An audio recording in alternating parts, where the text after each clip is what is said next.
Hi everybody, it's Dr. Deb Muth.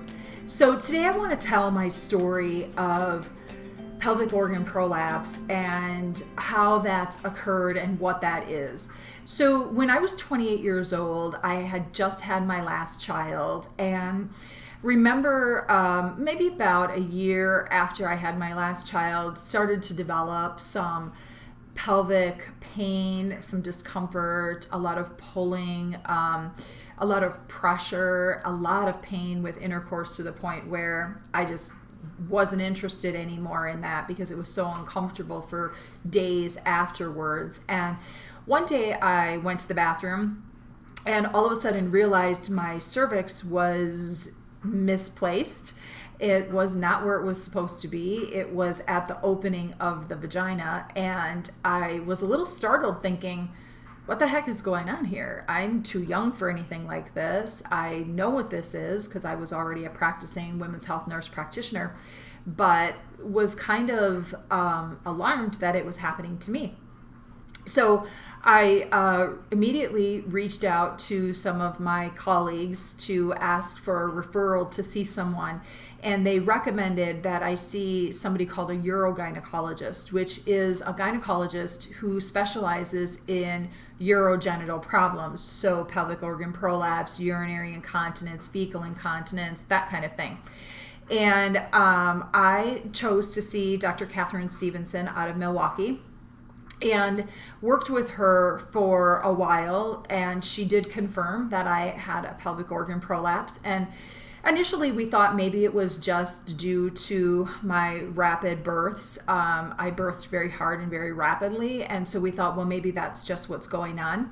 And so we tried to do some physical therapy. I worked with something called a pessary for a while. A pessary is kind of like a diaphragm that gets inserted into the vagina and just pushes everything back up and holds it in place where it should be.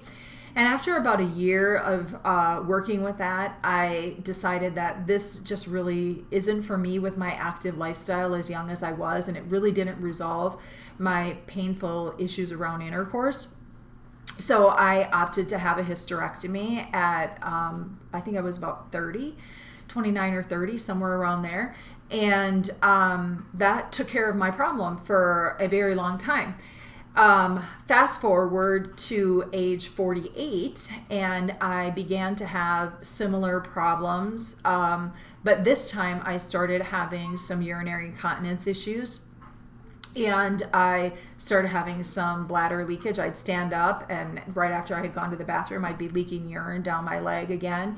I'd cough or sneeze and I'd leak, which is pretty common for those of us who've had children. And I dealt with it, but I am happy to say I am done with the poise pads. I am done with the panty liners, and I opted to have surgery to repair a cystocele, rectocele, and an enterocele. So a cystocele is simply something where the bladder starts to fall. A rectocele is where the rectum starts to pouch in and fall. And an enterocele is where the small intestine starts to fall. So needless to say, my whole pelvic cavity was falling.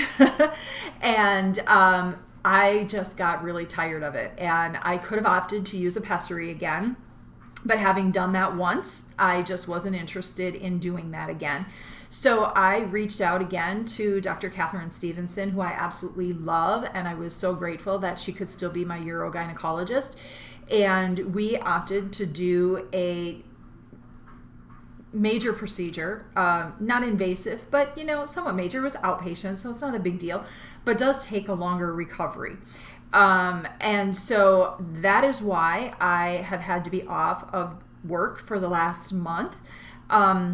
We agreed on a month. I should have been out 8 to 12 weeks. We agreed on 4 weeks because I just can't let grass grow under my feet, you guys. I just miss being in the office and need to be working, but really felt like I needed to take some time to care for myself as well. And I'm super pleased with the results that I had, and I'm really proud of the recovery process that I've made. And I've read a lot of forums and interacted on a lot of forums with people about where they're at 4 weeks out from this type of surgery. And most people, I can say, are not nearly any place where I am. But I believe that that's because I did a lot of alternative treatments along the way to heal myself faster. Part of the problem with my prolapse is that I have a collagen deficiency. And because I have a collagen deficiency, that led to more problems with the prolapse. So I've implemented some things into my supplement routine to help assist with that and make sure that I don't have this problem again. When I can, I'm going to implement some PiYo. I was doing that prior to surgery and it did amazing things for me. It's a mixture between Pilates and yoga, and I think that really helped to strengthen my pelvic floor. And I am just going to be real diligent and be real cautious with myself for a while here to make sure that I heal properly. So that is what's been going on with me. I'm happy to be able to share this story. I want women to understand that this is not something that we have to hide from or talk in secret about. This is something we really should be talking about in the public sector. We should be talking about this openly and honestly so that women understand that they're not alone and there are treatment options available for them. I am going to do another video on exactly what I've been doing the last 4 weeks to heal and recover. So if you're interested in what I've been doing, keep a lookout. You'll see my next video that'll tell you exactly what I've been doing these last 4 weeks to heal so rapidly. But I am super excited to be back in the office. Feel free to share this video with anybody that you feel could benefit from it. I'd really like the word to get out about pelvic organ prolapse. My good friend Sherry Palm created the apops.org. It's a nonprofit organization for pelvic organ prolapse. There's a lot of great information there, a lot of explanation, a women's forum that's private that you can chat with other women that are going through the same thing that you're going through. You can chat with some urogynecologists. It is a nonprofit organization that is nationwide. She's done a lot of work in Africa and other countries and lots in the US. And so if you're in the same boat that I am in and you need to have some information on this, please, go to her website. It's apops.org.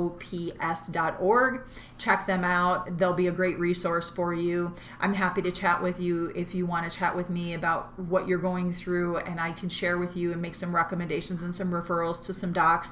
But Sherry also has a great group of urogynecologists all around the country that she can help connect you with as well. Give you some leads and some questions of what to ask when you're looking for a urogynecologist, and some questions to ask yourself about when and if you're ready for a surgical option, or are there other options that you can take prior to surgery. Thanks, you guys. I hope everybody has an awesome day. Make it the day of your life. Bye-bye.